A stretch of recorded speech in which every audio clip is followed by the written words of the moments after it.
text? Well, there's a bunch of them. Well, start us off at the top. Yeah. 1 Chronicles 2:17. 2:17.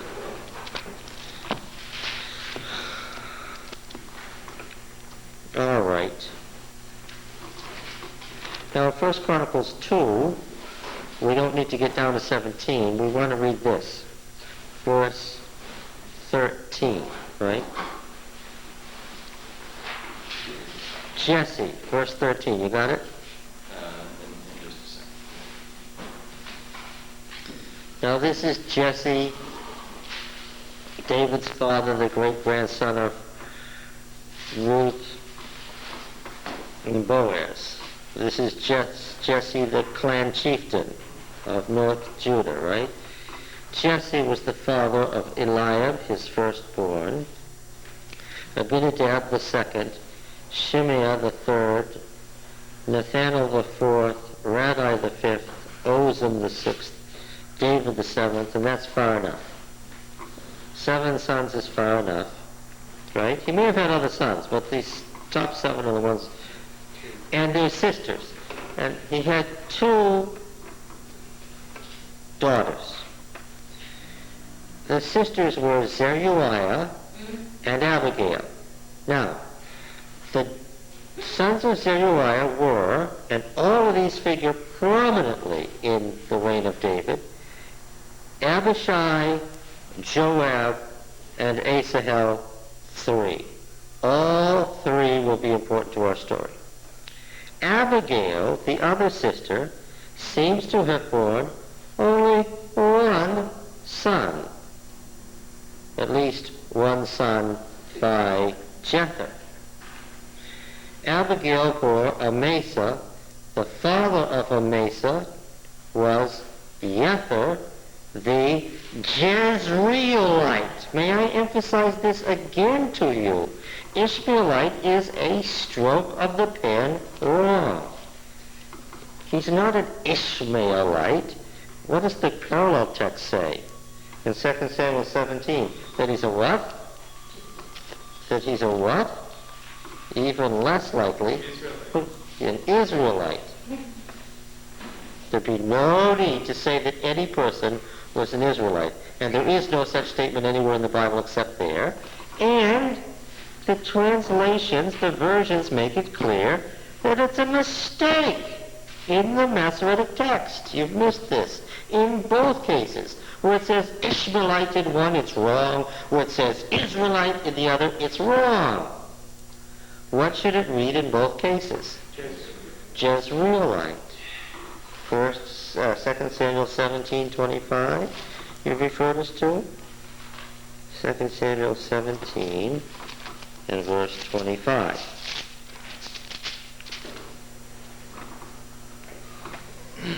Now Absalom had set Amasa over the army instead of Joab. Amasa was the son of a man named Ithra the Jezreelite, who had married Abigail, the daughter of Ex, the sister of Zeruiah, Joab's mother. Now I already know, because I read Chronicles, the original, clear, undisputable, undeniable, exact, unaltered, untampered with, very clear genealogy, that this gal is the sister of Zeruiah and the daughter of Jesse. Somebody's playing a game here. She isn't the daughter of Nahash. Who is Nahash? King, Ammonite king. Just any Ammonite king? What king was he?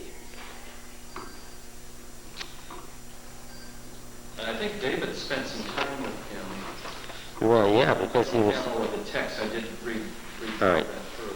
The one I want to make 2 points to you about 2 Samuel 17:25.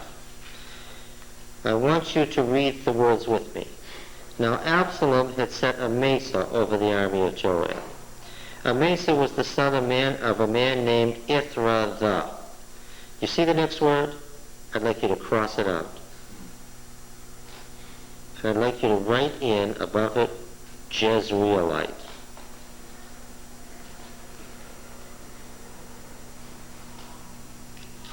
Now, who had married Abigail, the daughter of, you see the next word? I want you to cross it out. And write in Jesse. She was the sister of Zeruiah, who was Joab's mother. The point that is being made in this text before it was so willfully mutilated was the relationship between Amasa and Joab. Read the opening sentence again. Now Absalom had set Amasa over the army instead of Joab. What is the text about? About Amasa. Amasa? Not about Amasa, but what? So what is the text about? The relationship between Amasa and Joab. It's Amasa and Joab that are replaced. Are you with me? Amasa, Joab, Amasa, Joab. They're against each other. What is their relationship? The text goes on and tells us. What is their relationship? Anyone? They're cousins. They are what kind of cousins? They are first cousins. Before the text was willfully mutilated, the text wanted to clarify the relationship between Amasa and Joab. Let me read it again. Now Absalom had set Amasa over the army instead of Joab. Are you all with me? This is real simple. This isn't, I don't know why we're having such trouble with this. This is simple stuff. The relationship is between Amasa and Joab, who are competitors. Well, what was their relationship? They were cousins. Why has the text been altered? To deliberately hide the relationship to David. How do I know the text has been altered? Because the ancient versions tell me so. I know it's true. Here's the Masoretic text that's corrupt. Have I mentioned to you that the Masoretic text is corrupt? Good. From week to week, yeah. Yes, from week to week. First Chronicles 3:1. What is that? First Chronicles 3:1. Oh, these are the sons of David that were born to him in Hebron.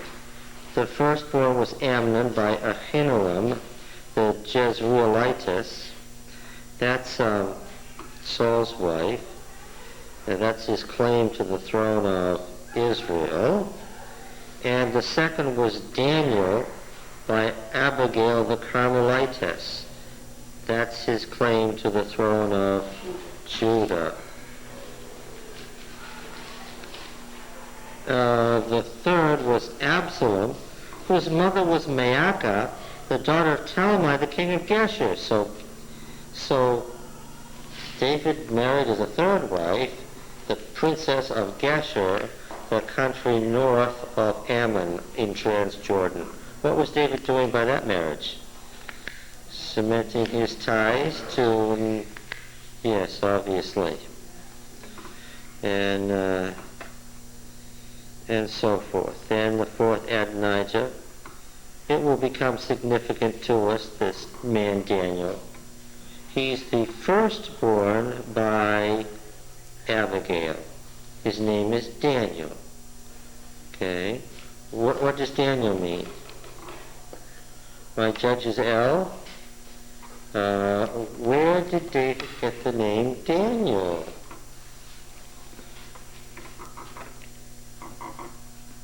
Since Abigail was a wild woman, maybe From wisdom literature, perhaps? Maybe it's from the Baal epic. That section called The Legend of King Daniel, one of the great ancient Canaanite kings. Oh, there was a great ancient Canaanite king named Daniel, and there's a whole legend about him in the Baal epic? Yeah, there is. Once you've read The Legend of King Daniel, then you'll have some idea why David named his son Daniel, and why that guy Daniel, who is a royal prince of the house of David, is named that in the later book, which is also a wisdom book. Okay? Once again, we're going to say you start with Canaan, and you work forward. Okay? Now then, ignorance is bliss, and it's also what? Are you going to come out with the right interpretation based on ignorance? No. All right. Now then, 19:1, 1 Chronicles 19:1.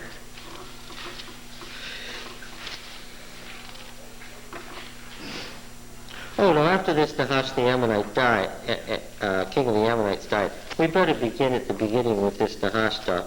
Back to 1 Samuel 10:27b. You only have 1 Samuel 10:27b in your Bible if you came to class that day.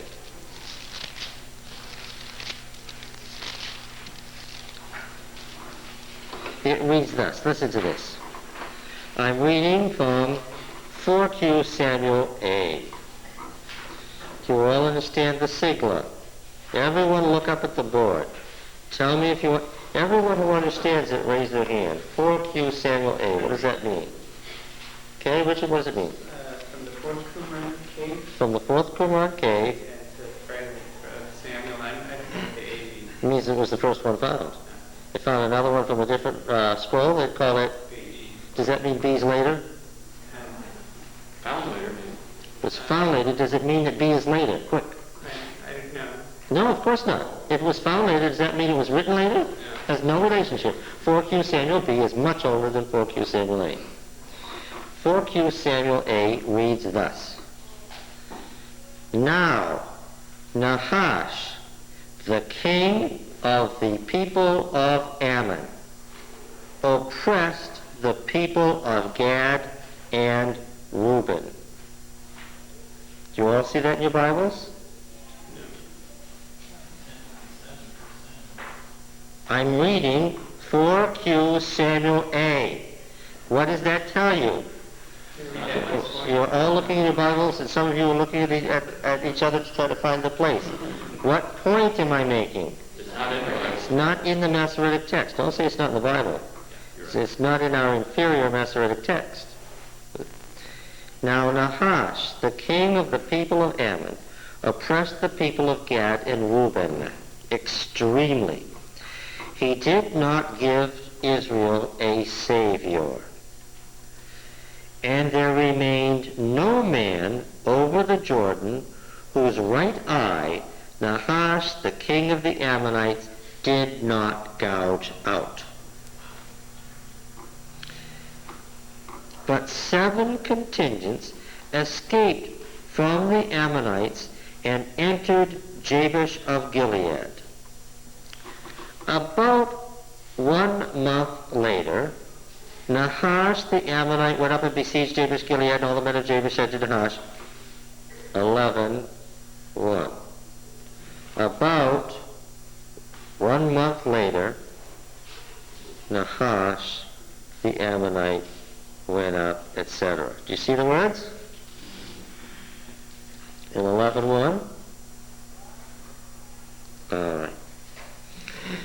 This is the king that Saul slew, or whose forces Saul slew, to move from Nagid, king designate, to Melech, king. He was anointed at Gilgal after this great triumph. This is the king who Saul put down to become king. This king would naturally be Saul's rival and Saul's enemy. Is everyone clear about that? And he continued to fight against him. 1 Samuel 14:47. 1 Samuel 14:47. Now Saul seized property around Israel. He fought against all his enemies on every side. Against Moab, against the Ammonites, against Edom, against the king of Zobah, and against the Philistines. Wherever he turned, he was victorious. He grew powerful and smote the Amalekites and delivered Israel out of the hands of those who plundered them. Now look, David is in league with Moab and Ammon and Philistia and Zobah against whom? Saul. Against Saul. Just so happens that these folks, you said he had something to do with David. Of course he did. Yes. Yeah, my only question was because the text where we crossed off his name about him being the father of Abigail, which was wrong. That's the only tie-in I had with this last text. Mm-hmm. Okay. Is everyone clear on this? Did they really call that treason? Well, it depends on, this was a theocracy. God was naming kings. David took a hit of him while Saul was still living. Well, nothing says that, nothing doesn't say that. What do we have to do? Well, it seems like, well, Don't say it seems like. What do we have to do? I try to get you to be precise. What do we have to do? Does the author of the Apology of David say, oh, and he took Saul's wife while Saul was alive? Yes or no? What do we have to do? What do we have to do? well, either deduce that it was or wasn't true. Well, that he took Saul's wife is not at issue here. What do we have to do? Trying to fix it. Yes, we have to establish the chronology based on various texts. Are you clear? You will not find the statement in Apology of David. However, as we look at the children, their ages, David's reign of 5.5 years in Hebron, before Saul's death, what do we conclude? That was the case. Yes. That Saul was still alive when Ahinoam became David's wife. Now, wouldn't that have been considered unlawful? Why would that have been unlawful? Well, it just doesn't seem like taking someone else's wife while they're still living. Wait. Back up here. Wait a minute. What was the rule in Israel, in ancient world generally? How did you establish your claim?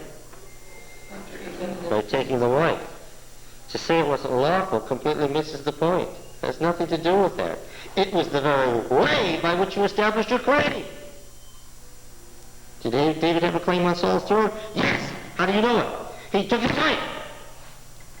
Are you clear? It doesn't seem like God's way of doing things, though. Well, see, now when you impose your personal feelings on the text, is that exegesis? No. No. Do you think you can separate your personal feelings from what the text itself does? Well, I know that biblical principles later on would not have considered that. Well, let's be more precise. Can you separate your personal feelings from what the text says in order to do exegesis? Well, you have to. You have to. That's what I wanted to hear. It's pretty obvious that that was God's way at that time in history. Yes, that's exactly right. That's the point I was going to make to him next. Later on in Leviticus, by the time of P and Hezekiah, 400 years later, it was better. But what have we told you about truth? What word do I want you to put in front of truth? Let him say it. What? The present truth. Apparently it was present truth in David's day that what? That David could take Saul's wife. Yes. Well, God even said that he had given, Yeah, I heard it too, but that he had given David his master's wives. who said that? Wasn't that Nathan? You're being mealy mouthed, but the prophet said that God put these wives in David's hand. Now, do you like the prophet's statement? Emotionally, I gather you don't like it. Does that have anything to do with biblical truth? No. If you go along with the Bible with what you like to believe, what can you have? You can have any religion you want. And we won't need to do exegesis because we'll all be doing our own private exegesis. Saul gave away Michelle, was it? Michal. But That was David's. that was David's wife. He But, gave her to somebody else. unless you understand about Ahinoam, which the text doesn't explicitly say, you don't get why he did that. That was tit for tat, right? He took a wife, Saul took away a wife, right? But Saul also was complaining to Jonathan about his rebellious mother, so she had a part in it too. Well, of course, that was clear that she was an active. Abigail. She was wise like Abigail. Yeah.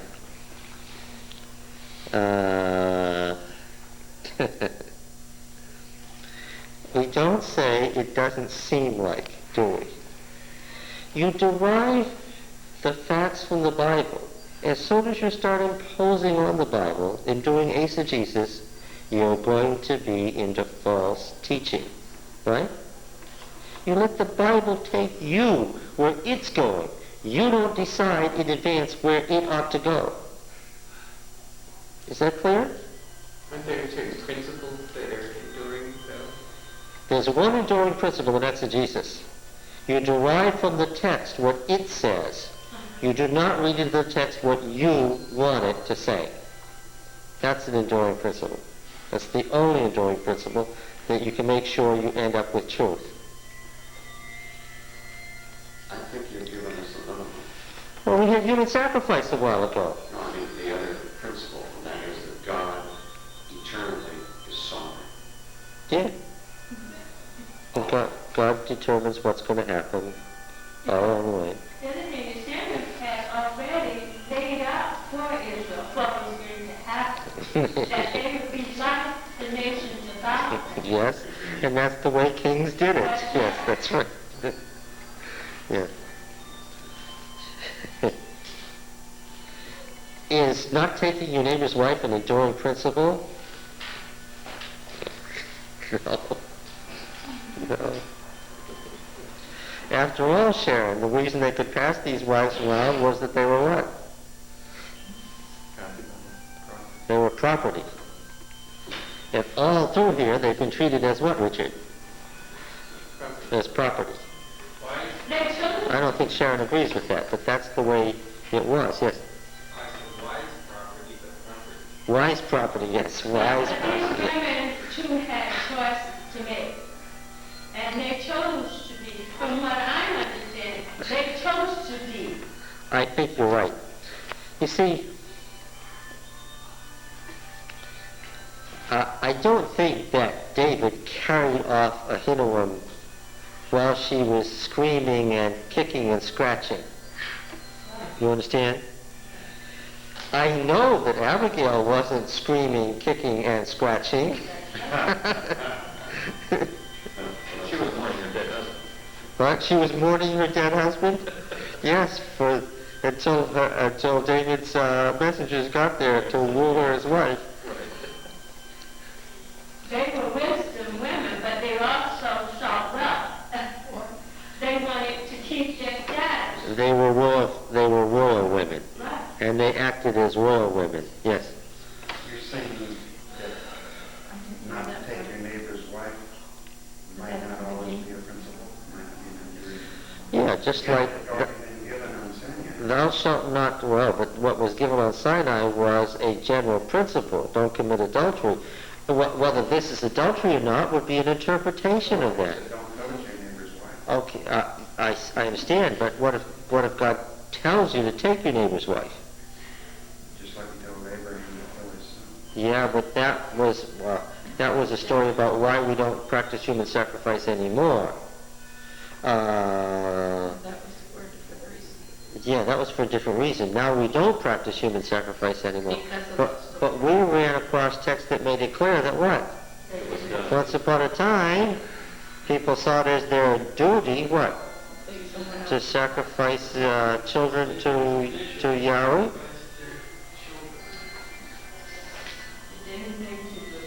They saw it as their duty to sacrifice their children to Yahweh. But the point is, are the Ten Commandments enduring principles? The Ten Commandments are, but we're not talking about the Ten Commandments. We're talking about an interpretation of the Ten Commandments. Was human sacrifice murder? There was a time when evidently they believed what? It was not. And there came to be a time, present truth, when they believed what? It was. And since we're on the far side of that decision, we naturally say what? And there came to be a time when the best way to be married was to have what? One wife. Is that in this time? Apparently, it was not. It was. David has multiple wives here, and not one word has been mentioned by any holy man. What? That is bad. So it's wrong. You shouldn't have more than one wife here.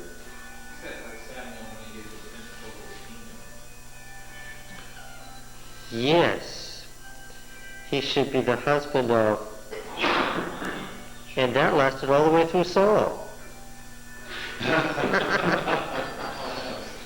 But let's read the rest of that list. You understand that the Law of the King? Law of the King. You tell me. What book? Deuteronomy. 6. Well, the Law of the King itself is part of a larger complex, but just the Law of the King. What chapter is it? It's still in chapter 17. Verse 15. You may indeed set as king over you him whom Yahweh your God will choose.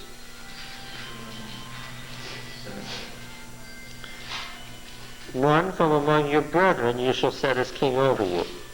That's clearly a swipe at Gideon's son. What was his name? Abimelech? Who was half Canaanite and tried to divide them along racial lines.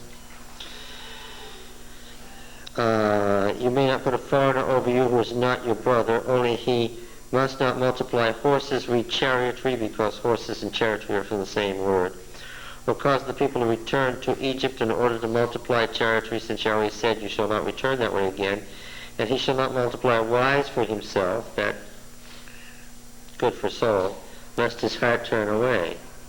And clearly, you have to put what kind of word here in front of wives?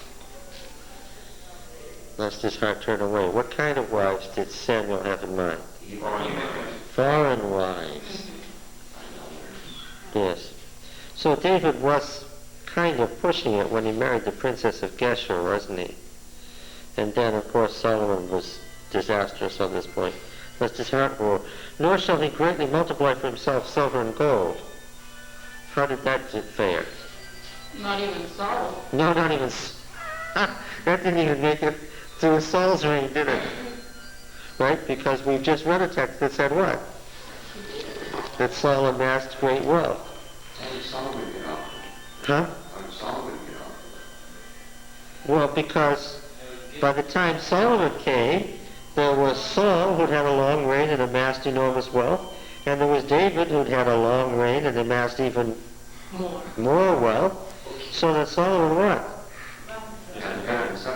Folks, it was the way it was done, right? Yeah. Well, that's exactly what he said. In verse 18, how about this one? Does one get the feeling that Saul was sitting there on the throne of his kingdom reading a copy of this law from that which is in the charge of the Levitical priests, so that it would be with him to be read all the days of his life, that he might learn to fear Yahweh his God by keeping all the words of this law and these statutes and doing them, that his heart would not be lifted up above his brethren, or turn aside from the commandment to the right hand or the left, so that he might continue along in his kingdom? You just don't get the impression that Saul was doing that, do you? You know, that was the ideal king. But really... Well, Samuel set up what he wanted to happen, and what? It didn't happen. It didn't happen. It didn't even happen in his own lifetime, right?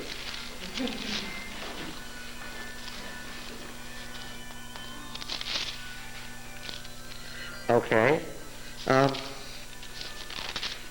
So now we know who Abigail was. Yeah, the only other one was 2 Samuel 3:3. 2 Where they Samuel had 3. a different name for the son, Gilead. Gilead, yeah. That was probably the only other question that I had. Do you have any idea why David might change the name of... Which son is this? This is the son that gives him the right to the throne of Judah, right? Yeah. Why he might change his son's name from a no, it goes in the reverse. Yeah. From Kileab to Daniel. Why might he go from a Hebrew name to a also Hebrew but a name with clear Canaanite associations and with long relations to the Canaanite religion?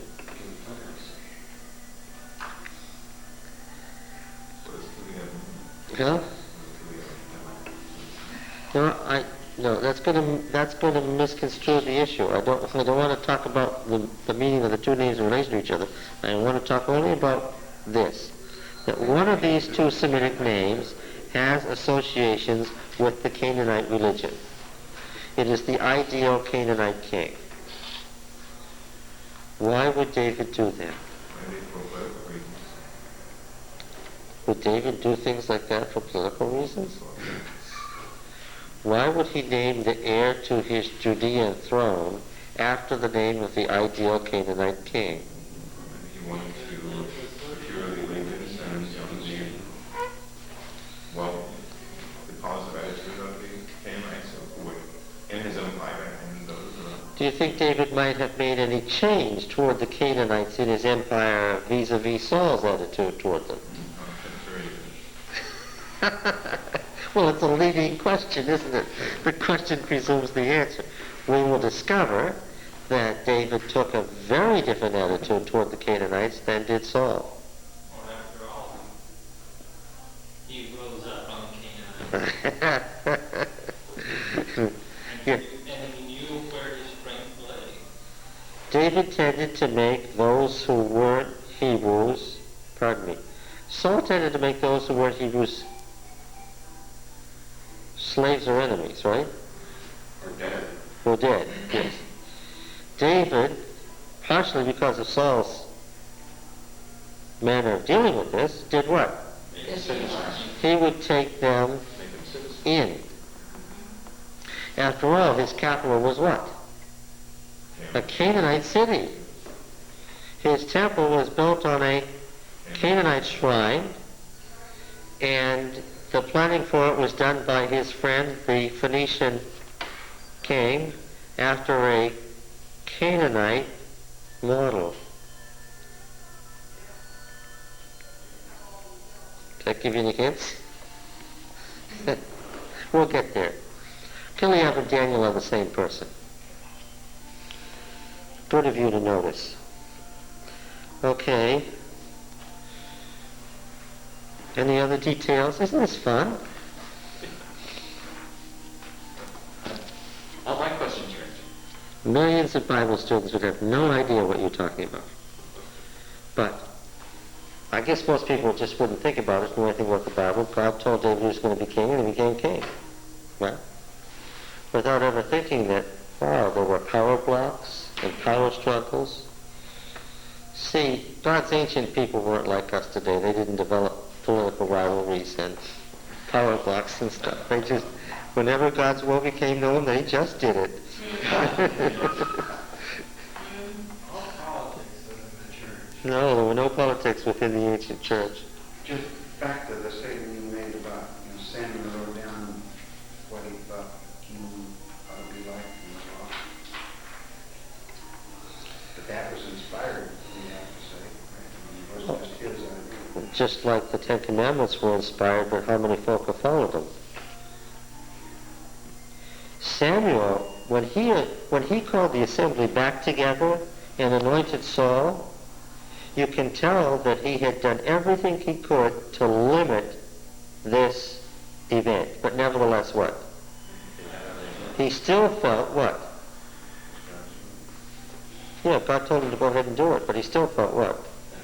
That this was a disastrous move. Do you think that Samuel, even after he had written into the Constitution these separations of powers, thought that it would necessarily work that way? Well, why did he build such a strong prophetic movement? Precisely because he didn't think the king on his own would what?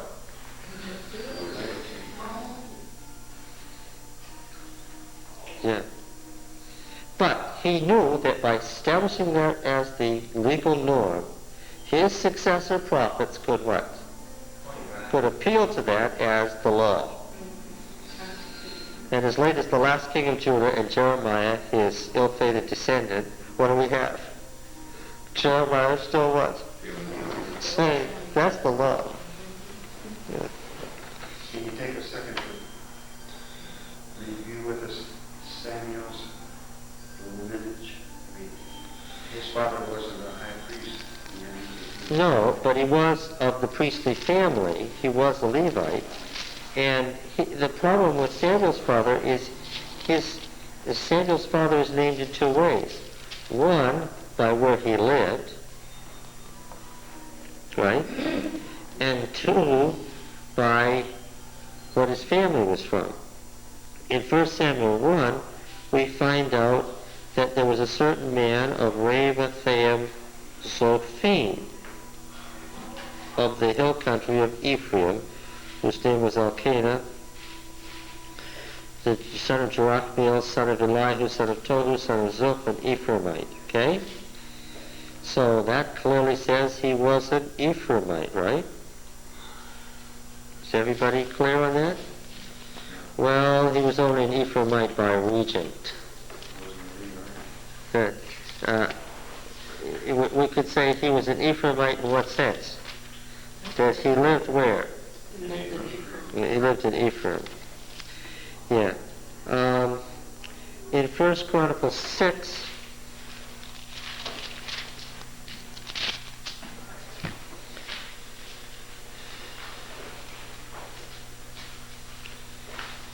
verse 16,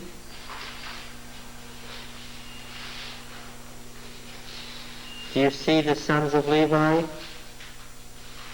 And they are the classic three, Gershom, Kohath, and Merari, right? And of these, we have verse 23, Elkanah, Abiasaph his son, Asher his son, Techath his son, Uriel, Uzziah, Shaul, sons of Elkanah. Now, wait a minute. Where's Samuel?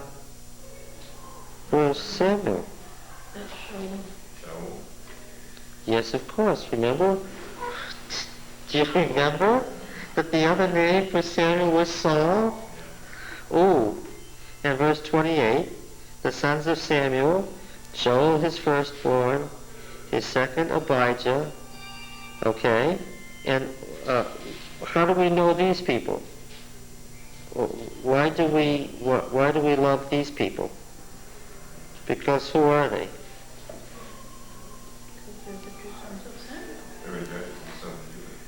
Yes, that's right. And who were their sons? Verse 33. Of these are the men who served, and I shouldn't start there, verse 31. These are the men whom David put in charge of the service of songs in the house of Yahweh after the ark rested there. They ministered with song before the tabernacle of tent of meeting until Solomon had built the house of Yahweh in Jerusalem, and they performed their service in due order. These are the men who served and their sons. Of the sons of the Kohathites, Heman the singer, the son of Joel, the son of Samuel, son of Elkanah, son of Jeroham, and so forth. Is it clear beyond doubt to you that Samuel is in what line? He's in the Levitical line. Now, this Heman and Ethan, these sons of Samuel, as you read through the Psalms, and Asaph, maybe Asaph is mentioned there, what do you discover as you're looking through the Psalms?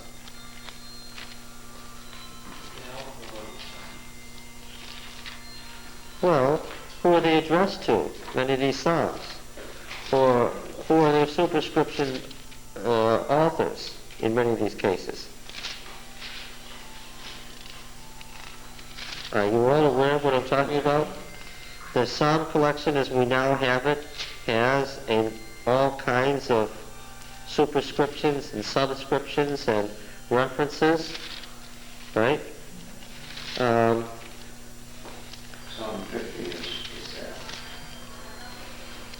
Oh yeah, there's going to be a lot of psalms of Asaph. We'll find a lot of psalms of all of these people. Some of them are melodies, some of them are meters. It's rather complicated. We'll get to it. We have not. Yeah, a couple more years will be up. Well, we're right on the, yes, I was just going to say we're on the edge of the Psalms, right? Yeah. And so you will see, and of course when we describe the temple and the service and its setting in order and so forth, you understand why David's name is attached to the Psalms? He was the person who founded what? What word should we use? The musical order. The liturgy. You understand what that means, right? David founded the liturgy. And so he was the one who set it up. He had all these psalms made. And so he was the one who made these people officials. He put them on the payroll. Their business was to run this. Okay. But we have to remember that if it was his over his name, he would have been the one who built it. Yes. He had Preparing everything. He had everything for the temple except what? Huh? Yes, he didn't put it together according to the Chronicle. The Chronicle is going to tell us that not only did he have singers and liturgy and the site prepared, he had what else? The building materials all set. Yes, he had the building materials all set and cut. But what? Oh, that's interesting. Well, certainly he wanted to be the founder of an eternal dynasty.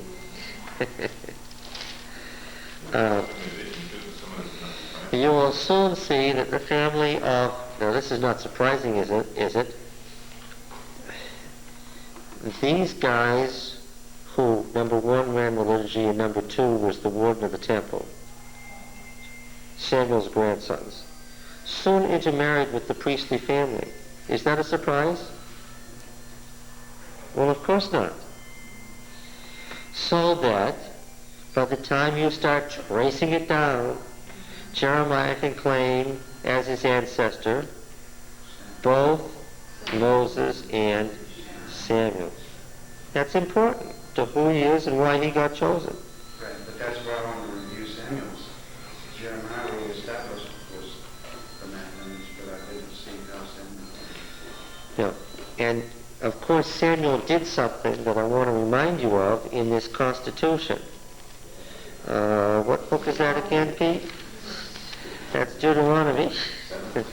Well, the whole thing begins a little earlier than 17. Please notice this, which I called your attention to before. 18:1. This represents a great departure. We saw in the book of Judges that anybody could become a priest almost off the street, right? What's his name in his idols? But here it says, the Levitical priests, that is, all the tribe of Levi. Now this is different from what we read in Leviticus and in P generally. In P, the family of Aaron is allowed to be priests. This happened later. And everybody else in Levi is a servant to the family of Zadok. That was a later development. Samuel made sure, because of his earlier experience, that how many of the tribe of Levi were priests? All. And they all had a right to the offerings. Would that mean even then the descendants of Miriam, which aren't even, mentioned? Yes. You hear of the descendants of Moses and Aaron, but you don't hear of the descendants of Miriam.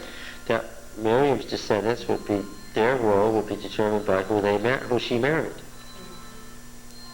Did she marry another Levite, or did she marry an Ephraimite or Benjaminite? Yes. And it doesn't say that the Levite could be very used her. No. No, he could have before this. Not yet. but not after Samuel made the law. Good point. What was that? He said that a Levite couldn't be running a used car business Oh. on this basis. And I'm saying that throughout most of the period of the judges, that would have been okay. But once Samuel set up this constitution, it wouldn't have been okay. David had the problem of implementing this because he, at least theoretically, wanted to look like he was following Samuel's model. And remember, David was not just king of Judah, he was what? King of Israel. How David chose to implement this is quite interesting and very ingenious. We will see. Well, more than that, he had all these Levites to deal with. They were all priests according to the law. He had to put a lot of people onto the payroll. Saul was ignoring all this, but he had to do it. And so how would he employ all these people? What would they do? Especially if he was trying to limit these high places. How would he employ all those Levitical priests? Make singers and all sorts of things. Different orders. Once a sacrifice.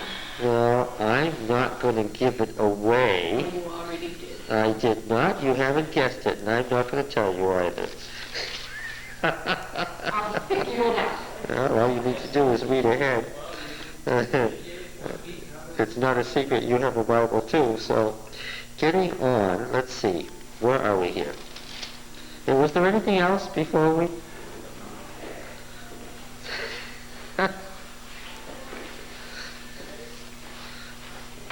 Yeah, there's one, since we were talking about the scrolls. How many more of them would become available or published for common people to get? Any reason? No, there's a lot of hoopla about how they've all been published. They've been published for scholars. The net effect to the common person is zero. The scholarly world tends to talk to itself. I don't know anybody who's tried to introduce biblical theology to the layman like this. It's just sort of not done. Well, that's generally the feeling. It'd be much. But let me tell you something. You do. When you get to all of this stuff about Caleb, we discover just by looking at it. You don't have to be a rocket scientist to figure out that the predominance of the traditions were that Caleb was the only faithful spy. Right? I mean, we just by reading it, you can tell that originally there was a story where Caleb was the only faithful spy. Joshua goes in because he's part of the next generation and Moses' successor. He doesn't come under that curse, right? And you can see that all these Calebite things are there in Numbers and Deuteronomy and much more in Joshua and again in Judges. And what did you say to me? You said, could these things have emanated from the Calebite family? And I asked you, do you think they came from Galilee or do you think they came from South Judah? And you said they probably came from South Judah. Why are they there? Because as soon as David inherited Caleb's lands, they became David's claim to Judah, because it was given to Moses. As soon as he inherited the right to own Judah. Now that's a position that scholars came to. But you didn't need to be a rocket scientist to see that what? These Calebite stories are there for a reason. They established the Davidic king's right to Judah. They emanate from the Calebite family. I mean, okay, so explain it the right way. A person can see it, can't they? Well, I would think the kings of England. I wanted to say something about that. David says here, "It is me, my lord the king." If a lot of this looks suspiciously like medieval European kings, you have to remember that medieval European kingship, which is the kingship with which we are familiar, was modeled on what they knew of the Old Testament kingship. Okay? So if all of this looks suspiciously familiar, the way of addressing the king, the way of setting up the court, the role of the knights and all that, please understand that that's not accidental. Europe was trying to model itself on what it understood of the Old Testament. And of course, we get to that King James Version as Well, yes, which is Shakespearean English, where we inherit that early form of English, which then the Bible, then it works backwards. First, they try to model their state on the Old Testament. Then the Old Testament begins to sound like Shakespearean English. It works backwards. Yeah. All right. So, the king is dead. Long live the king. Right? This is a study in keeping cultural norms going for centuries, right? All right, now then. Let's, we were looking at 1 Samuel 25. We skipped very deliberately 23 and 24, or part of 23 and 24. We're going to read 26 first.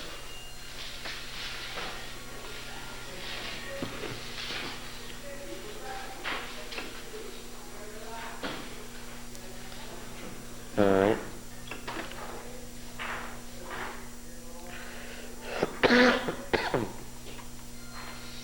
Why did Saul give Michal to Palti the son of Laish of Galilee? Well, we'll find out soon enough. Then the Ziphites came to Saul at Gibeah, saying, Is not David hiding himself on the hill of Hachilah, which is on the east of Jeshimon? So Saul arose and went down to the wilderness of Ziph with 3,000 chosen men of Israel to seek David in the wilderness of Ziph. And Saul encamped on the hill of Hachilah, which is beside the road on the east of Jeshimon, but David remained in the wilderness. When he saw that Saul had come out after him into the wilderness, David sent out spies and learned that Saul had come to Hachilah. Then David rose and came to the place where Saul had encamped. David saw the place where Saul lay with Abner the son of Ner, the commander of his army. Saul was lying within the encampment while the army was encamped around him. David said to Ahimelech the Hittite, well, right there, that tells you something. And to Joab's brother Abishai the son of Zeruiah. David has two assistants, and one of his assistants is a Hittite. Not the Hittite of the Hittite Empire of Turkey from centuries earlier. The Hittites of the hill country of Judah. In other words, this man was a what? A Canaanite, in simple terms. And Joab's brother Abishai the son of Zeruiah, his what? Nephew. Who will go down with me into the camp of Saul? And Abishai said, I'll go down with you. So David and Abishai went into the camp by night.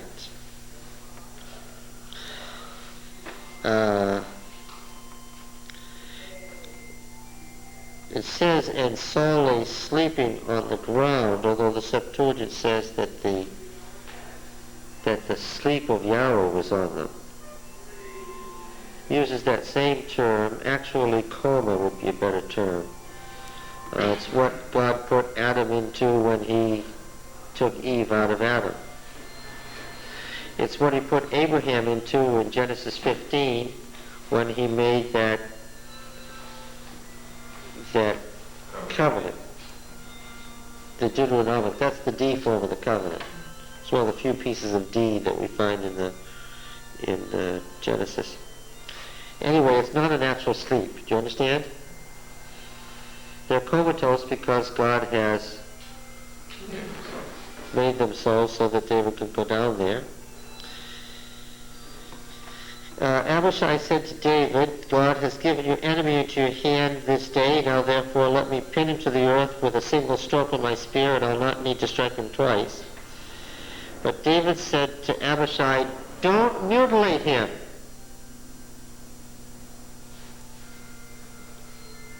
Okay, this is important. This becomes a key element in the apology of David.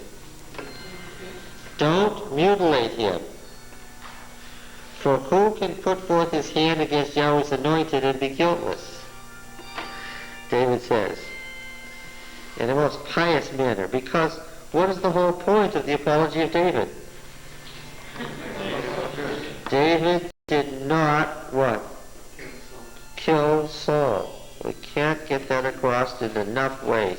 David didn't kill Saul. Elders of Israel, are you listening? David didn't murder Saul. Is anybody up there listening? David had no part in the murder of Saul. And David said, as Yahweh lives, Yahweh will smite him. These are the ways that perhaps Saul will be gotten out of David's way. Yahweh will smite him. Here we have to think of what person? Nabal, right? Right? This in the light of what has just happened. Yahweh will smite him, or his day shall come to die. He'll simply die a natural death. Or, we're glad for this third choice because it exonerates David, he shall go down into battle and perish. Now this is a rule, and you need to understand it. David couldn't kill Saul lying there asleep. That would be a no-no. But he could, what? Kill him in battle. And that would be okay. Do you get the distinction? It would have been okay for David to join the Philistines and make war on Saul and kill him during the battle. Well, it wouldn't seem fair for God to just put him to sleep for him and have David come and kill him. I mean, But you understand there are a lot of people who would like God just to have put Saul to sleep instead of David. God doesn't work that way. And Then or now. well, you derive that from what you read in the Bible. But this is saying that it's the apology of David. I think we also need to read in between the lines so that he's making excuses. They're showing this to favor David. That's and right. we can't say that everything, David upheld his position so well that he was never going to touch or hurt Saul.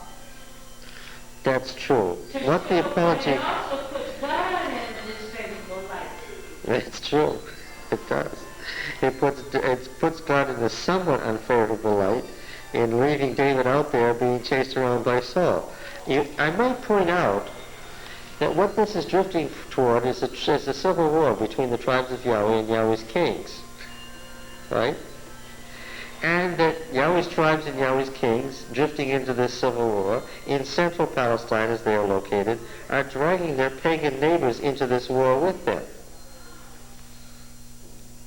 And so, Sharon, I asked my old saw, why didn't God choose better people than these? These were the best there were. Yes. Now then, Yahweh forbid that I should put forth my hand against Yahweh's anointed, but take now the spear that is at his head. Now this spear is especially important because we've seen Saul, every time we've seen Saul, what does he have? He's had this spear. It's the mark of Saul. Saul was a spearsman. Once again, we've noticed archers, slingers, and spearsmen what? We've noticed what? Missile warfare as opposed to chariotry. What if Saul would have won if he'd had chariots? Instead of paying lip service to saying, well, he's a Laodicean. He was halfway there. If he'd gone the whole way, he might have made it, huh? He was neither hot nor cold.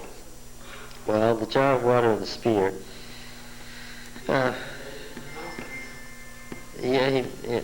From his head, and they went away. They went sought and over it anyway, for they were all asleep because a deep sleep from Yahweh had fallen on them. David went over to the other side, stood far off on the top of the mountain with a great space between them, and David called to the army. And this becomes a catchword to the author. This David's calling. We've seen this before. And to Abner, saying, will you not answer, Abner? And Abner said, who are you, caller? Now the word caller in Hebrew also means what? Huh? What does caller also mean in Hebrew?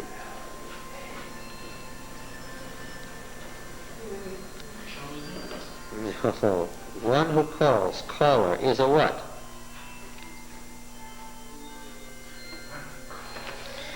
Judges, where was that? Judges 13 or 14, something about Samson. Oh, I'm in Joshua.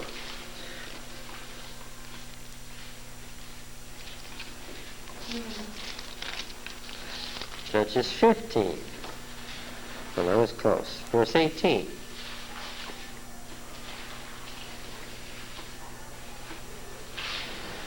He has just come from his fight on Jawbone Height, Roy, and he was very thirsty, and he called on Yahweh and said, Thou hast granted this great deliverance by the hand of thy servant. Shall I now die of thirst and fall in the hands of the uncircumcised? And God split open the whole space that's at Jawbone, and there came water from it. And when he drank, his spirit returned, and he revived. Therefore the name of it is called Ein Hakareh, spring of the caller, which might also be translated, it's at Jawbone to this day, which might also be translated what? Has anybody got a note there? Well, it's not well, first of all. First of all, it's not well. And ayin means what? You can tell by the reading here, you should know it's not a well, it's a what? Spring. Ein Hakareh, spring of the caller. That is to say, partridge spring.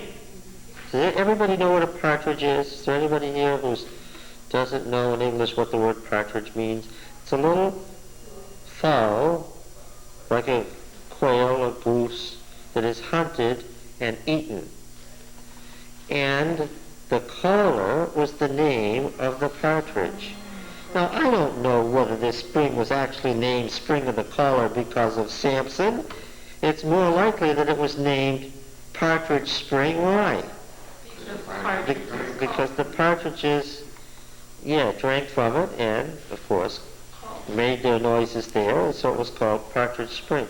These false etymologies are very common in the Bible. Partridge Spring. David is pictured as what here? Oh, he's being hunted all over the place. Okay. He is a hunted partridge. Partridge is the one who do the drumming. Yep. Now, who are you, caller? That is to say, who are you, partridge? We'll see this. David said to Abner, Are you not a man? Who was like you in Israel? Why then have you not kept watch over your lord the king? It matters that he's got the position David once had, that he's successor and David is holding him up to ridicule or scorn here. Why then have you not kept watch over your lord the king? For one of the people came in to destroy the king your lord. This thing you've done is not good. As Yahweh lives, you deserve to die, because you should have kept watch over your lord, Yahweh's anointed. And now see where the king's spear is, the jar of water that was at his head. Saul recognized David's voice and said, Is it your voice, my son? And David said, It is my voice, my lord the king. And he said, Why does my lord pursue after his servant? For what have I done? What guilt is on my hands? Now therefore let my lord the king hear the words of his servant. If it is God who has stirred you up against me, may he accept an offering. That is, may he smell an offering, literally. To smell an offering. You understand what that means? But if it is men, may they be cursed before Yahweh, for they have driven me out this day, that I should have no share in Yahweh's plot. P-L-O-T is plot of ground. Saying, Go serve other gods, meaning if you're driven out of Yahweh's ground, you can't serve Yahweh because you're outside his land. Now therefore, let not my blood fall to the earth away from the presence of Yahweh. For the king of Israel has come to seek my life like one who hunts a partridge on the mountains. And now you get the illusion.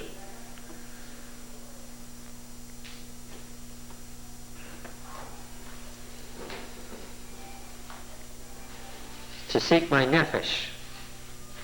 seek my life, my soul. You skipped over a phrase that's in that text. Okay? You come to seek a single flea.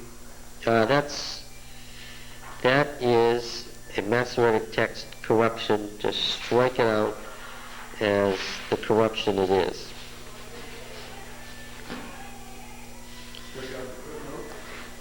Strike out the footnote. Remember that the text we're reading is the Masoretic text, and it's very corrupt. Saul said, I have done wrong. Return, my son, for I will no more do you harm, because my life was precious in your eyes this day, for I have played the fool. Catch it? Yes, in reference to Nabal. And have erred exceedingly. David made answer, here is the king's spear. Let one of the young attachés come over and fetch it. Yahweh rewards every man for his righteousness and his faithfulness. For Yahweh gave you into my hand today, and I would not put forth my hand against Yahweh's anointed. Behold, as your life was precious this day in my sight, so may my life be precious in the sight of Yahweh, and may he deliver me out of all tribulation. Not specifically saying anything bad about Saul. Then Saul said to David, blessed be you, my son. You will indeed do many things and will succeed in them.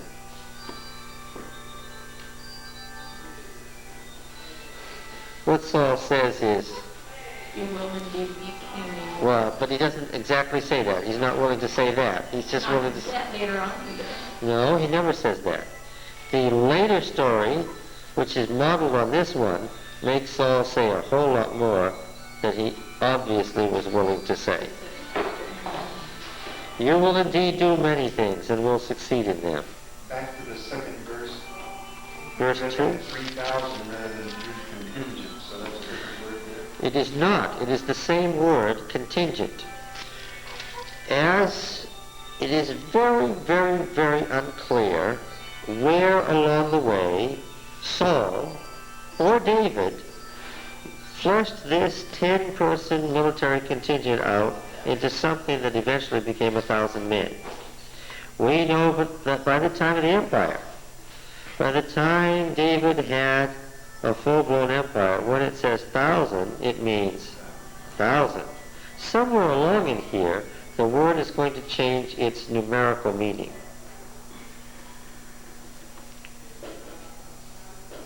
Can't slip it by you, can I, Don? Can't slip it by you. I don't know. Nobody knows. This is the point at which scholars begin to think that contingent may mean more than 10 people. Well, it seems obvious that when the armed forces switch from being a Militia to a standing army under the control of a king. That's right, that he wasn't going to have 10 men. contingent would change the meaning. Yeah, well, we have captains of thousands and captains of hundreds. That already tells you that the lowest common denominator that Saul's willing to deal with is what? There's 100 men.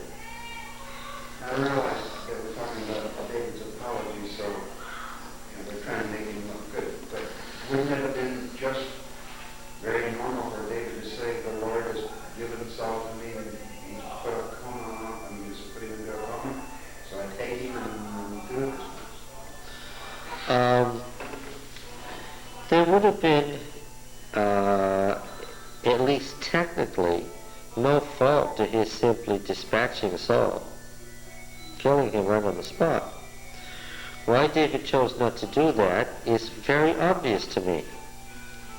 And I'm sure that this accurately reflects the historical record.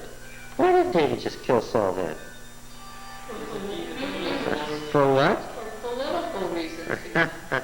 Because he knew, being no fool himself, that if he killed Saul, what? And then there was Well, it's not just that it wasn't sporting. What would happen? Yes, that's right. The throne of Israel would have died along with, any chance of his getting would have died along with Saul. And then there was a tradition even from Samuel wait for the Lord. Yes.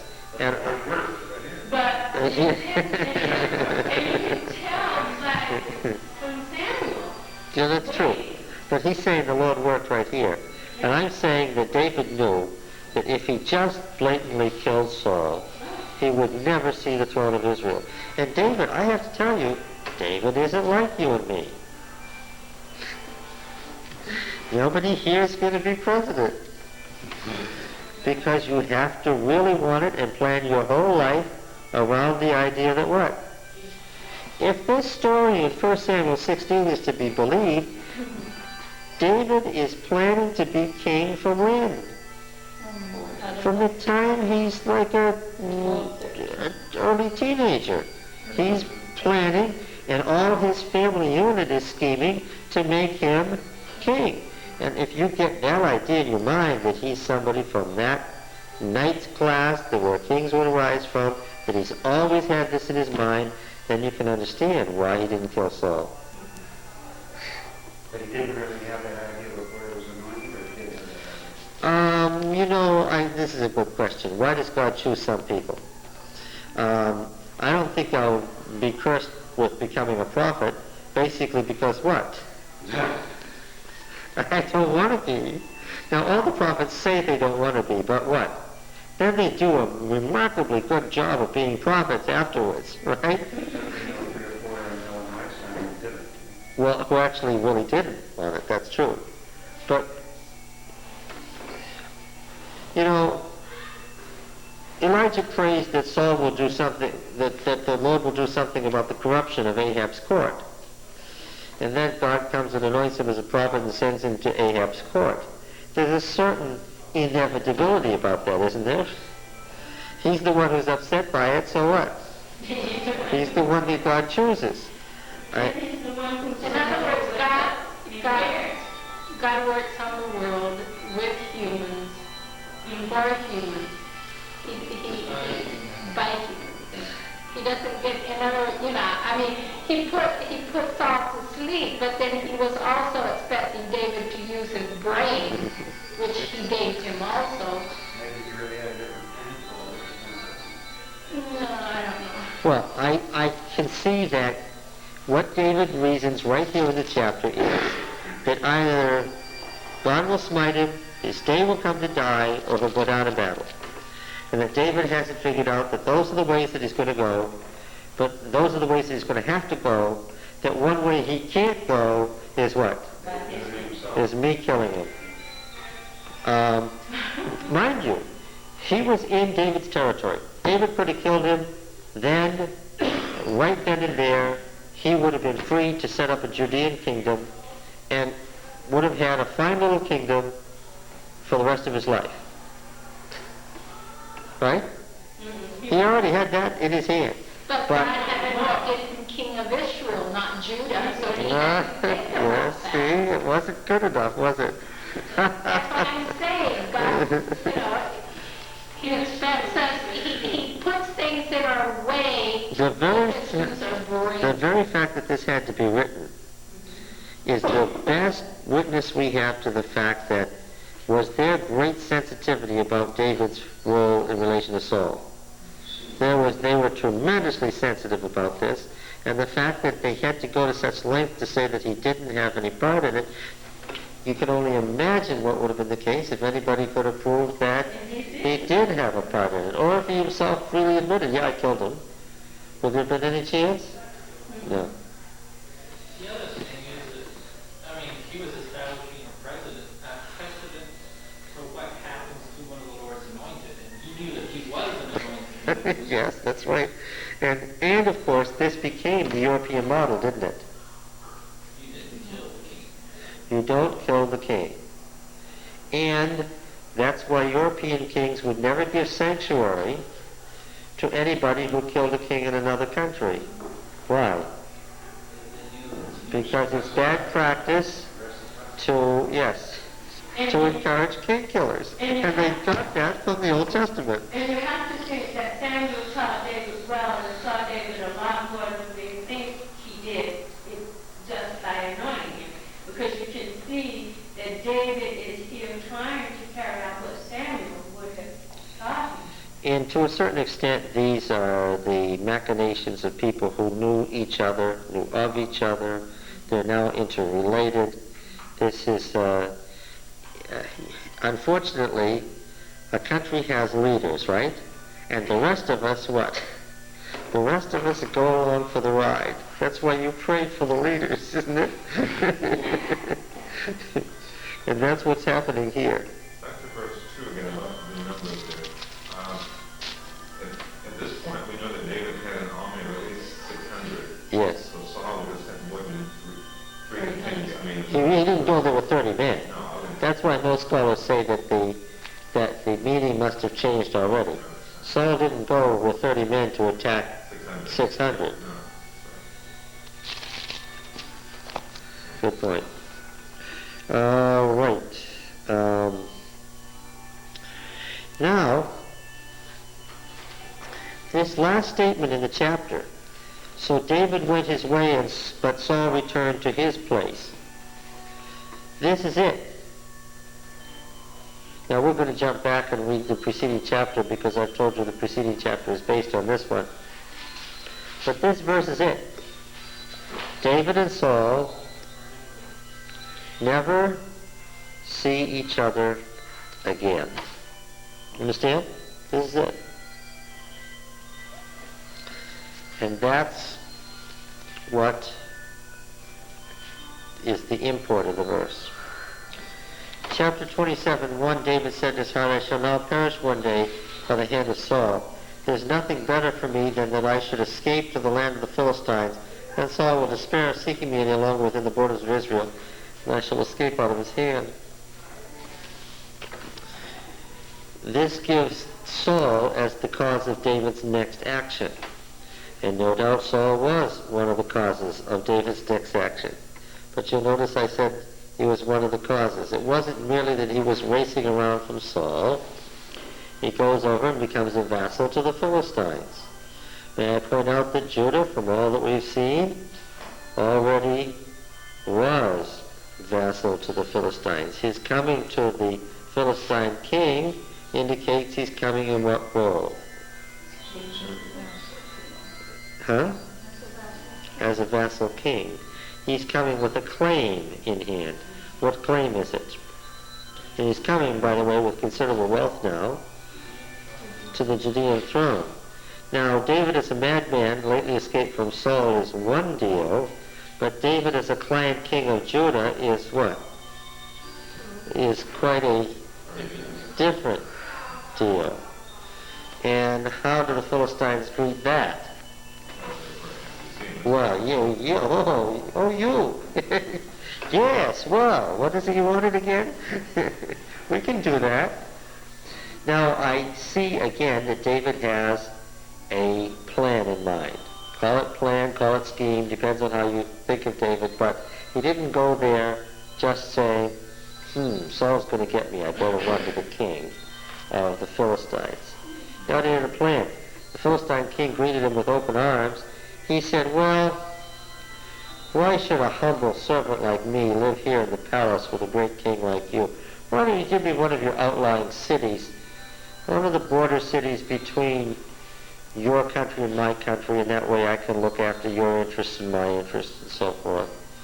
And what he actually asked for was a city-state, like the other city-states of the Philistine Pentapolis. He wanted to become a sub-king just like the other. He wanted to become one of the tyrants of the Philistines. And so they gave him one of the fortified cities about halfway into Judean territory. And now he really could control Judah and keep the Philistines out because they didn't need to go there anymore because they had a client king there to run those things. And he could attack the Amalekites and so forth. And he told the truth to Anchises. He told him the truth. He just didn't tell him the whole truth and nothing but the truth. Everything he said was true insofar as it went. Yes, he was raiding and attacking border cities of Judah, and that gave the Philistine king great relief because it says, oh, he's becoming increasingly odious to his own people. He'll always need my power to support him on his throne. He won't be a Judean king beloved in his own right, The Judeans will never rise up with him as their king against me. He's always going to need me because he's acting as a true tyrant. Now, it was true maybe that David was making war on a certain Judean village, but who was he fighting against? Not the Judeans in that village, but what? Well, not Canaanites. Who were the provinces? The Amalekites, yeah. Marauders from the southern desert. So that Achish's assumption that David is becoming increasingly a tyrant that his subjects will hate, and so David will always need to rely on him for a power base, is dead wrong. In fact, with all these moves, David is what? Becoming more popular with the Judeans. And especially it was the South Judeans he needed to win over. Wasn't it, Roy? He didn't need to win over the North Judeans. Why?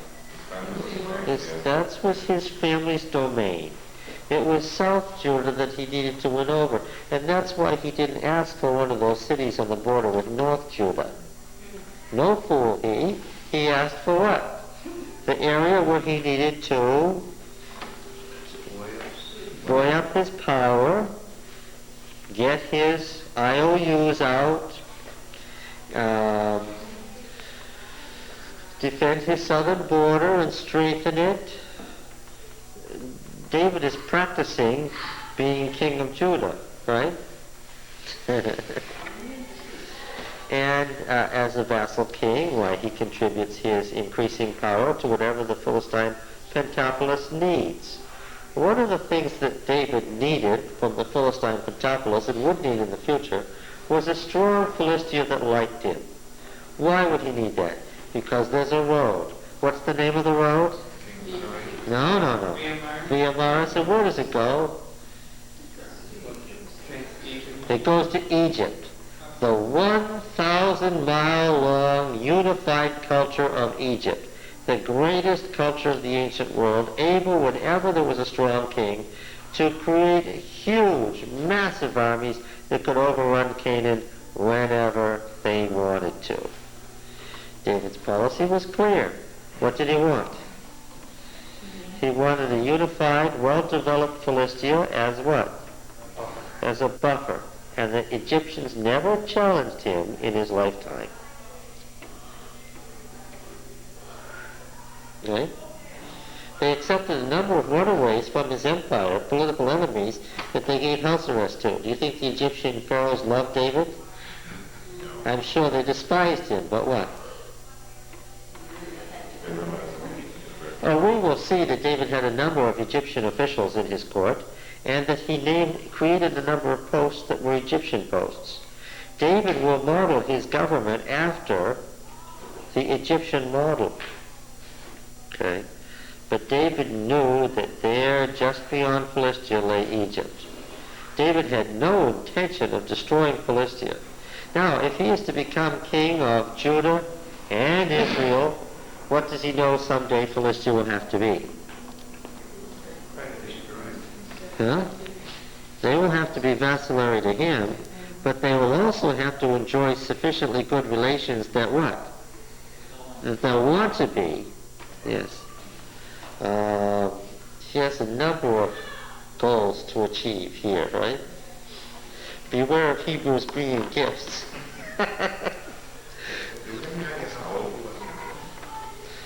Well, he must have been about 30. He's in his late 20s or coming up to 30 now. It's a rapid rise, isn't it?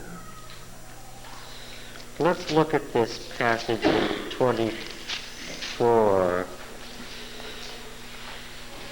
Verse 23, rather, verse 14.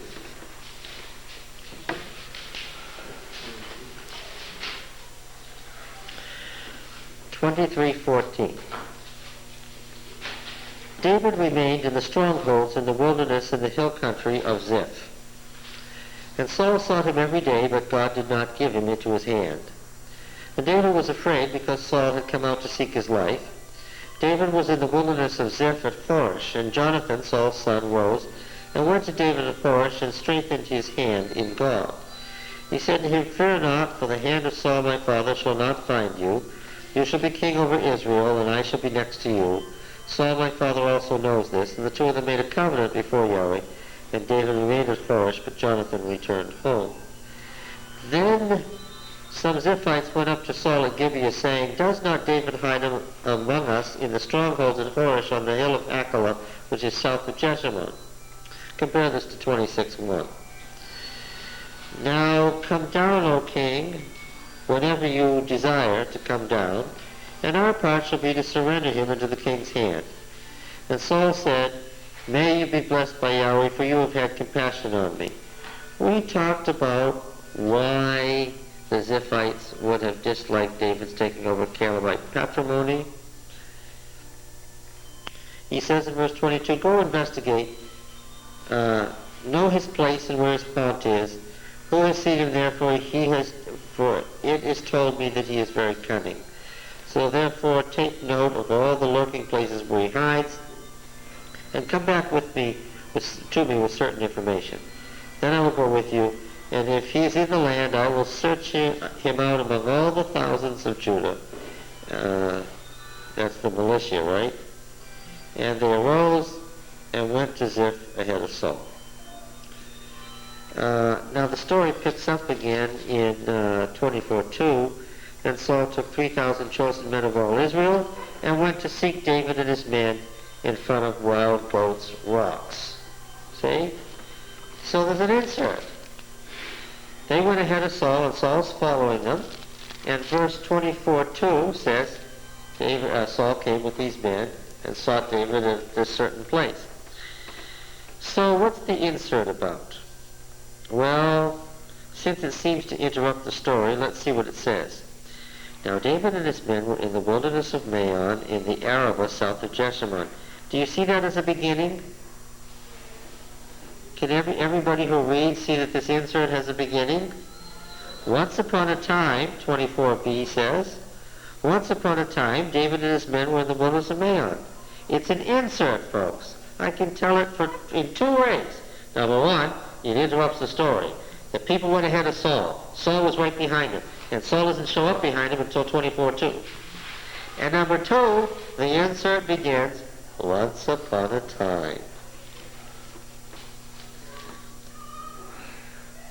And Saul and his men went to seek him. And David was told, therefore he went down to the rock in the wilderness of Maon. When Saul heard that, he pursued after David in the wilderness of Maon. Saul went on one side of the mountain, and David and his men on the other side of the mountain. And David was making haste to get away from Saul, and Saul and his men were closing in on David and his men to capture them. When a messenger came to Saul, saying, Make haste and come, for the Philistines have made a raid on the land. So Saul returned from pursuing after David, and went against the Philistines. Therefore that place was called Division Rock, or Slippery Rock. And David went up from there and dwelt in the strongholds of En-gedi. When Saul returned from following the Philistines, he was told, Look, David is in the wilderness of En-gedi. Okay? Then Saul took 3,000 chosen men out of all Israel. See, this is something from another story. He wouldn't have taken 3,000 chosen men then. He would have already done this at the beginning of this expedition. Are you clear? Is there any question on it? His men in front of Wild Goats Rocks, and he came to the sheepfolds by the way, and there was a cave. Saul went in to relieve himself. David and his men were sitting in the innermost parts of the cave. The men of David said to him, Here's the day of which Yahweh said to you, Behold, I'll give your enemy into your hand, and you shall do to him as it seems good to you. Now that's interesting. The men of David said to him, Here is the day of which Yahweh said to you the following thing. And when we read through the apology of David, no such thing has ever been mentioned. Does this refer to a different story that we don't have now? Is this some part of the story that simply doesn't exist now? Was David told at some point, Behold, I will give your enemy into your hand, you shall do to him as it seems good to you? If so, we don't know about it, based on our current text. What about the Psalms? Because in the Psalms, David was... Well, we only have one psalm that claims to be from a time prior to David's kingship over Israel. Only one. A psalm about when he escaped from Nob, or escaped from Achish. It's not clear, because it says when he escaped from the slaughter from Achish, king of Gath, when he feigned madness, and it's not clear what the psalm is referring to. It's just confusing what the psalm may have meant. And I don't remember which psalm it is, but in any case, it's the only psalm that is clearly labeled as a psalm when he was trying to do something prior to the time that he was emperor. Okay, in any case, we can't find an antecedent to this statement. That's the important point.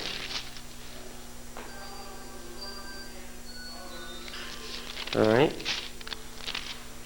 Well, it looks like he went into the pit to more than just to review himself. He took a nap or something. That's the way you see it. Well, no, I don't think so. It says here, he broke his feet, I don't know. It's not good. Mine says, then Saul got up and left the cave and went on his way. Well, yeah, where's that? First, Yes, Saul rose up and left, went on his way from going to the bathroom. What does covering his feet mean? We've been around this barn many times. Remember the fat Moabite king who was covering his feet? And what did Eglon, the left-handed Benjaminite, do? You remember he pierced into his belly and the bowels gushed out, and then the folds, and they locked the door, and they didn't know whether to break in on the king going to the bathroom. Covering his feet means he was going to the bathroom. Yeah, this doesn't make Saul look heroic, does it? Of course, that was the point. All right. David arose and stealthily cut off the skirt of Saul's robe. Is that a nice thing to do? This story is in somewhat a different spirit than the other story. Is that a nice thing to do? Most of it since it bothered him later. Sounds like a mischievous thing. A mischievous thing to do? When Nahash's son cut off the skirts of David's ambassadors, what did David do to him and the Ammonites for doing that? He annihilated them. It's not a good thing to cut off someone's skirt. Right? Yes. Lifting up someone's skirt is a no-no. Right? This is a no-no kind of thing. He doesn't seem nearly as respectful here, nor does Saul seem nearly as realistic here as he did in the other story. Okay? In any case, he said to his man, Yahweh forbid that I should do this thing to my Lord, Yahweh's anointed, to put forth my hand against him, seeing that he's Yahweh's anointed. Sounds very much like what he said to his nephew, doesn't it? So David persuaded his men with these words and didn't permit them to attack Saul, and Saul rose up, left the cave, and went on his way. Where did we ever get the notion that Samuel only cut out a little piece of the skirt so that he could have executed it? Because Did they- he cut out the whole thing? It does say that. Yes, it does say that he embarrassed him deliberately. This is a story that's of a much meaner streak than the other story. Now, I can believe that, you know that traditions get confused as time goes by, especially oral traditions. I can believe that maybe one time David's men were hiding in a cave that Saul actually came into. But whether this is also the occasion that David decided not to kill Saul, I can see those oral traditions running together very easily. And I'll tell you what else bothers me about this story, and it's in verse 8. Afterward David also rose and went out of the cave and called after Saul, my lord the king.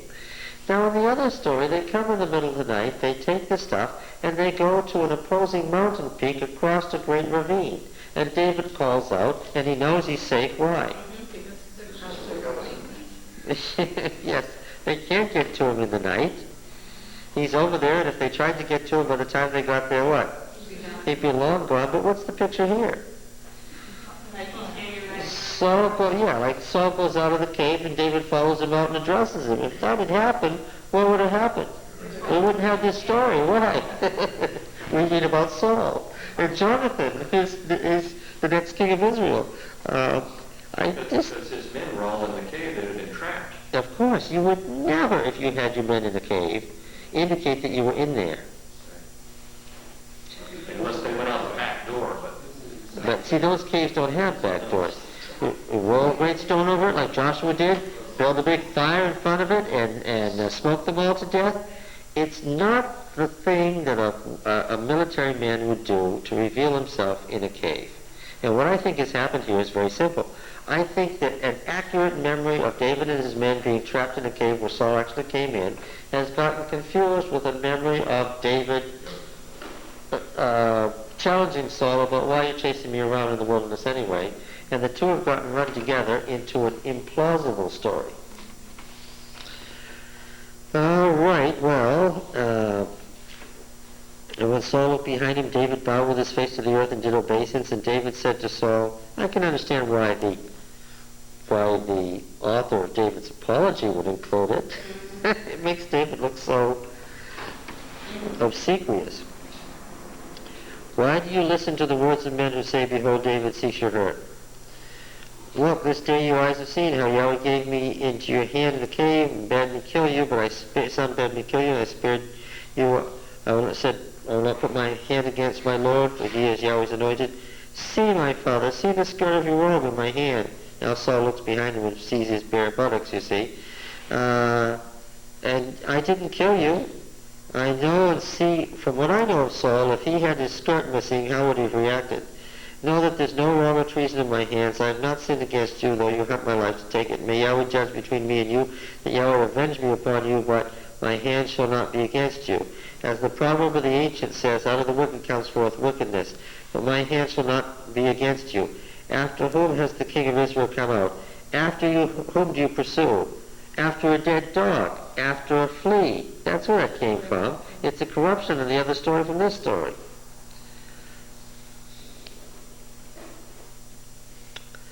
May Yahweh therefore be judge and give sentence between me and you, and see to it and plead my cause and deliver me from your hand. So David makes a speech that's very similar to the one he makes in the other story. And Saul answers even more elaborately and more flowery, and admits a whole lot more in this story than he does in the other. David finished speaking these words to Saul. Saul said, is this your voice, my son? And Saul lifted up his voice and wept. Here Saul is what? In the other story, he says, not really you, David. Yeah, I have been foolish in chasing you. You'll succeed in a lot of things. What does he say here? You are more righteous than I, for you have repaid me good, whereas I have repaid you evil.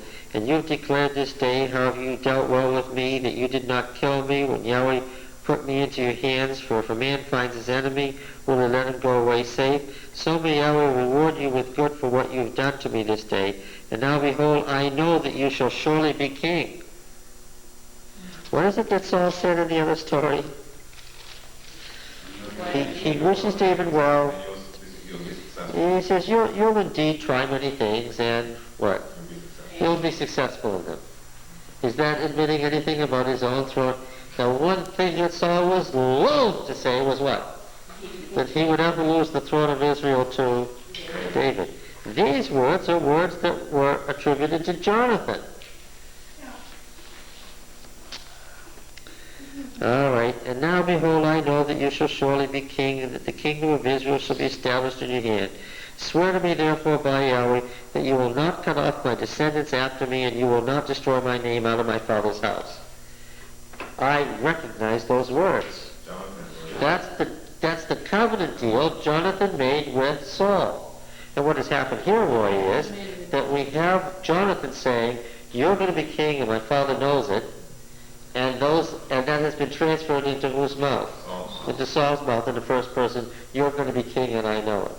Well, this is an excellent example of how in oral tradition things travel. What I'm telling you very simply is that I don't believe that Saul ever said these words. What words do I think Saul said? Well, isn't it a later story? It comes later in the This is chapter 25, and that other story is chapter 24, and the other story is chapter 26. So isn't that later? No. Once again, order has nothing to do with chronology when you're editing things together, right? See, in modern Western writing techniques, what would we do? We put them in chronological order, and Richard would like that a whole lot better. I'm saying this story developed later than the other one, and for very clear editorial reasons, our person who put together the Apology of David put it here and separated it from the other story so they don't look so much like the same story, with the Nabal story in between. But it couldn't have developed very much later because the Apology of David Rice is written about this time, or shortly thereafter. About 5 years after. Now these are words that are allegedly spoken between, well, Here it was between Saul and David. And who's supposed to have heard them in this setting? What? Is that what it says? Well, David's men would have heard it. But then if Saul's army was waiting for him outside the cave, and this conversation takes place in front of the cave. Do you see Saul's army hearing this here? They would count Yeah. Would there be anybody who said, yeah, I was there that day, I remember that being said? You could never get away from this story if anybody could say, yeah, I remember that day. No, that's not what Saul said. Do you actually see in the story anybody hearing this? The conversation is what? There's a conversation between Saul and David. Now, in the other story, Since he was yelling across the room. in the other story, how do we know that they're all hearing? Because he's addressing Abner and Saul, and we have been told that Saul is lying in the center with the army all around. The story that everybody could verify would be which story? The one in 26. Yeah, I remember that Saul did tell David that he would succeed in whatever he did. Which is about all we could ever hope to get Saul to say, right? No, I'm sorry. Even though you imagine David's men to be listening quietly in the cave, or Saul's army to be standing there transfixed while David and Saul have this interesting conversation, that's not how it's presented. It's presented as a private conversation between David and Saul that, alas, has no witnesses. And it follows a whole series of conversations, all of which are private conversations between David and Jonathan, David and Saul, that what? Nobody else is party to, and they're kind of suspect. Witness, for instance, the day David fled from Saul's court. What was the deal between him and Jonathan? By the third day, my father will know that you're not coming back. If you don't show up at the Feast of the New Moon, he'll know that you're not coming back. I'll talk to him. I'll find out how he reacts. If he reacts, what was the deal? Let's read it.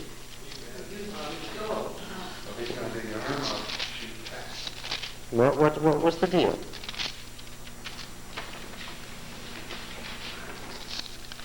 The conversation didn't go well. And what? Shoot the arrow beyond where David is and send the boy beyond it to get it. Beyond it to get it. What was David supposed to do?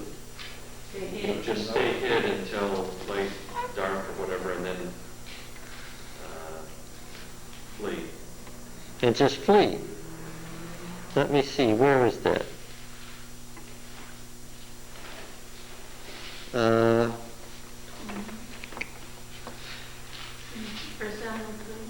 It's 1 Samuel 20, and it's verse 18.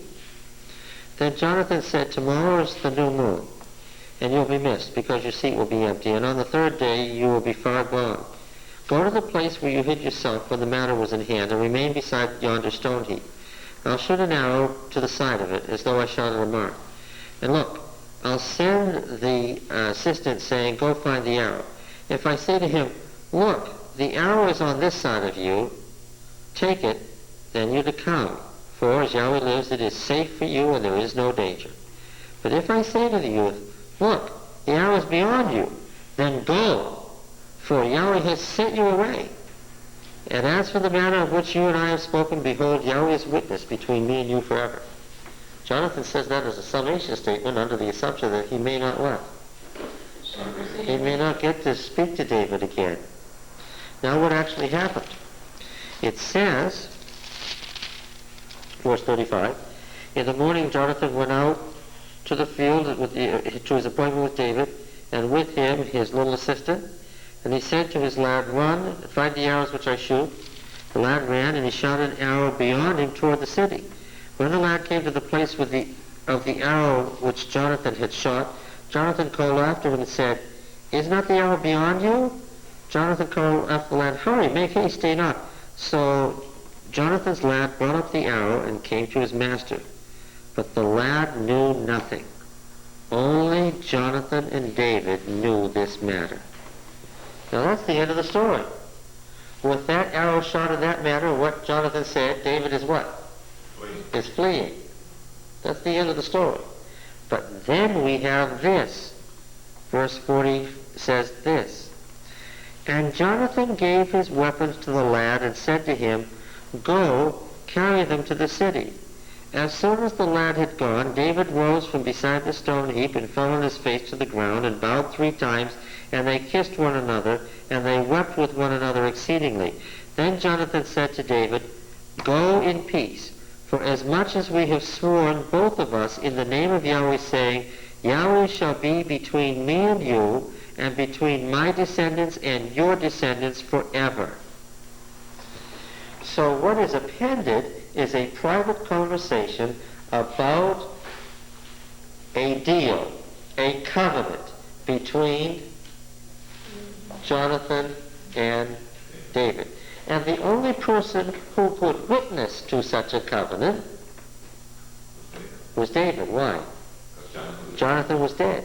And so we find a series of clearly inserted statements about things that Saul and Jonathan said, all of them relinquishing the throne to David.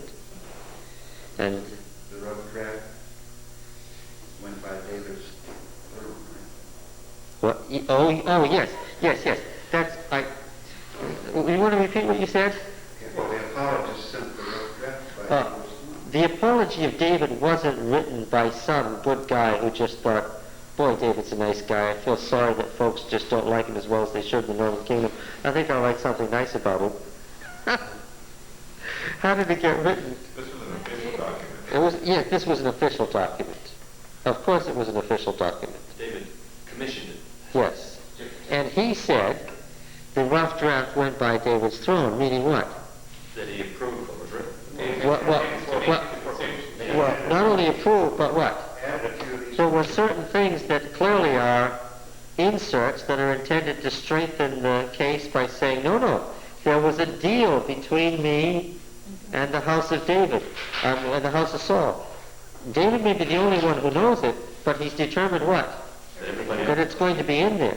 And so we see frequent statements by Jonathan, and this one that we're looking at of Saul's, that relinquished the throne to David. David is maintaining a position here. We can't prove it, we can't disprove it, but he's maintaining a position. And what is his position? No, not God. No. Jonathan and Saul gave him the throne. That Jonathan and Saul gave him the throne. Jonathan and Saul are dead. We cannot prove it, we cannot disprove it, but what? They gave me the throne. It's David's story. You know that country and western song? That's my story, and I'm sticking to it. Right? That's the whole point of the apology. Now, I'm not accusing David of lying. Don't misunderstand me. I'm not saying 30 centuries later David made it up. People knew that Jonathan was sympathetic to David. Well, of course, there were some other folks, like David's wife. Which wife am I referring to? Saul's wife, Jonathan's mother, who would be there to say, what? Yeah, that's true. Yeah. That was the deal.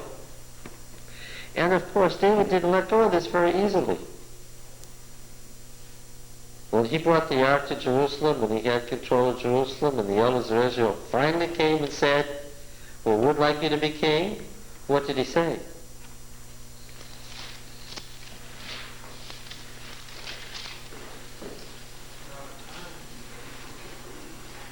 Well, what did he, let me put it this way. What did he want? Abner finally came around, 2 Samuel 4. Right? Abner and Ishbosheth had a terrible fight over the fact that Abner took one of Saul's concubines, which Ishbosheth, maybe being a shameful man but not being a fool, recognized as what? As Abner, after all, this is Saul's kinsman too, as Abner's what? Claim to the throne. So David made him a better deal, right? And what did David ask for first, though? What did he want? His wife. What wife? Michal. What did he want her for? He said, that cost me 100 Philistine foreskins. I had to pay for her with 100 Philistine foreskins. Why did he want her back? That was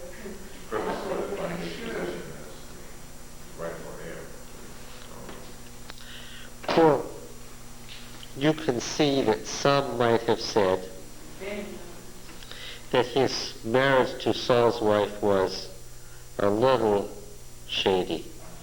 It's 30 centuries later, and Richard still thinks it's shady. So, what would have been a more direct route as far as marriage?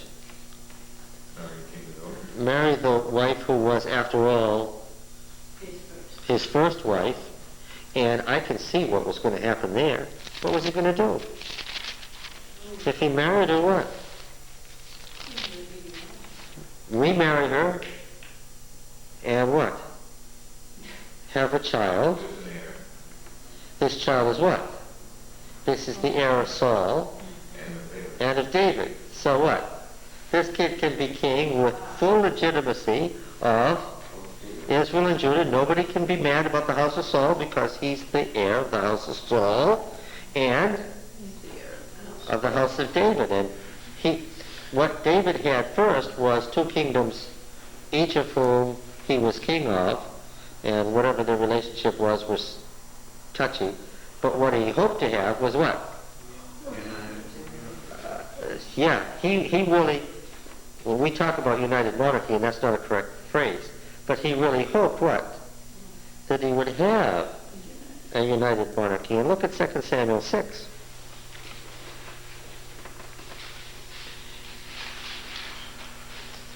We'll look at this in detail later, but verse 20. And David returned to bless his household. Well, we have to explain what he means by bless here. Verse 16. And the ark of Yahweh came into the city of David.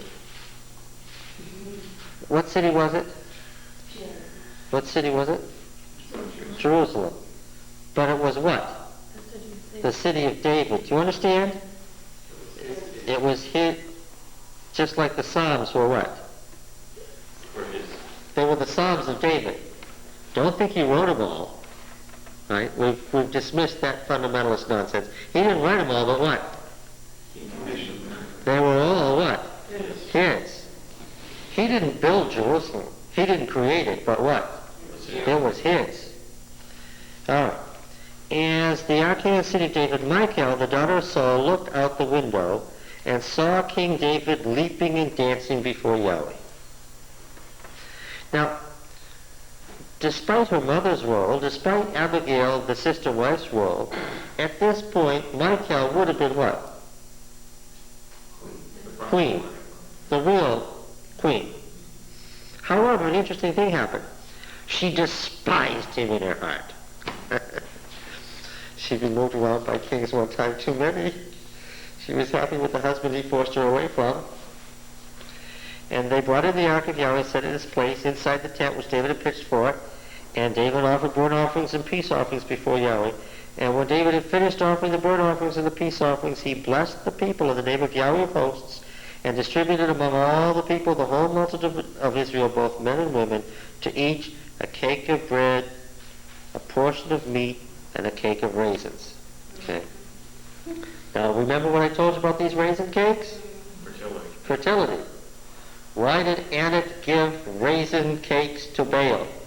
So that they could have what? Children. They were going to celebrate and have sexual intercourse that night and have children. And they did. The Baal epic says so. Okay, so what David's doing here is deliberate. What does he want in his kingdom? He wants fertility. He wants children. Everybody knows that the more numbers you have, what? Yep. And then all the people departed each to his house. What did he send them home to do? Produce children. Now verse 20 takes on meaning then, when it says, and David returned to bless his household. Okay? And who is he going to bless with child here? Michal, yes. But Michal, the daughter of Saul, came out to meet David and said, how the king of Israel honored himself today. And it's king of Israel. It's as king of Israel that she addresses him. Do you understand? Not as king of Judah, but what? As king of Israel. Uncovering himself today before the eyes of his servants' maid, as one of the vulgar fellows shamelessly uncovers himself. And David said to Michal, it was before Yahweh who chose me above your father and all his house to appoint me as prince over Israel, the people of Yahweh, over Israel. And I will make merry before Yahweh. I will make myself yet more contemptible than this, and I will be abased in your eyes. But the maids of whom you have spoken, by them I shall be held in honor. And Michal, the daughter of Saul, had no child to the day of her death. Because she wouldn't let him remove her. So that Well, yes. she probably wouldn't go into it. No, she wouldn't. At the cost of what? One of David not having any children. At great cost to herself, and also, I might add, at great cost to David, and at immense cost to Israel.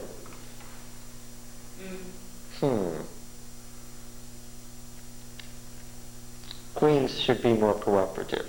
If they're wise. If they're Well, wise. after all, she was the first wife that She was the daughter of a king, and she let it be known, didn't she? What would it have been had she made a different decision? How she changed the course of history. All right. More of this. Say, this is fun, huh?